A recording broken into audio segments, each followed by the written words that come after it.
Sidang permohonan pra-peradilan yang dilayangkan tim kuasa hukum Abdul Muthalib Tuasikal tengah bergulir di kantor Pengadilan Negeri Ambon dengan klasifikasi perkara sah atau tidaknya penghentian penyidikan oleh Ditreskrimsus tanggal 30 Agustus 2024 lalu terhadap laporan tindak pidana penghinaan dan pencemaran nama baik melalui media sosial. Sebelumnya, kasus dugaan penghinaan dan pencemaran nama baik ini bermula di media sosial Facebook yang menyeret nama anggota DPRD Provinsi Maluku Mauren Vivian. Cuitan di media sosial pun berujung pada aksi saling lapor ke pihak berwajib. Laporan kepolisian Mauren Vivian tertanggal 28 Maret 2024 dan masih bergulir hingga saat ini.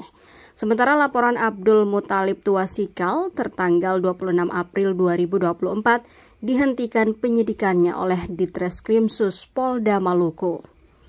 Dalam sidang pra-peradilan yang digelar pada Jumat 29 November lalu, saksi ahli pidana dari Universitas Patimura, Raymond Supusepa menjelaskan, kasus ini harus dilihat sebagai satu rangkaian peristiwa, sehingga penghentian penyidikan oleh Ditreskrimsus terhadap Mauren juga harus dilakukan terhadap Abdul Muthalib.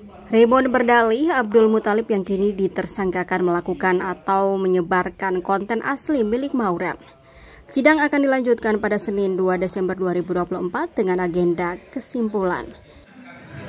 Rangkaian peristiwa ini kan kalau dari persidangan tadi dimulai dari peristiwa si pelaku ini ya, yang kemudian perkaranya dihentikan ini, dia membuat suatu konten ya, konten yang menggunakan kata-kata yang mengandung unsur agama ya, penodaan agama ya, sara ya, yang bisa memenuhi unsur pasal 28 ayat 2 ya. Kalimat-kalimat itu kemudian menimbulkan dampak yang lain kepada pihak lain sebagai tersangka ya, bahwa ketika kalimat yang sudah disampaikan itu kemudian disebarkan oleh orang lain ya, kemudian orang lain itu dijadikan sebagai tersangka, sedangkan pihak yang membuat konten itu ya, konten-konten sara itu tidak dijadikan sebagai tersangka, maka harus dilihat bahwa ada peristiwa yang dahulu dulu baru kemudian ada peristiwa yang kemudian, atau ada sebab dulu baru bisa menimbulkan akibat ya. Dengan demikian maka ketika perkara konten itu dihentikan, mau tidak mau penegak hukum juga harus menghentikan, karena yang disebarkan atau yang didistribusikan atau yang diakses supaya dapat dilihat oleh orang lain itu adalah kontennya sendiri ya.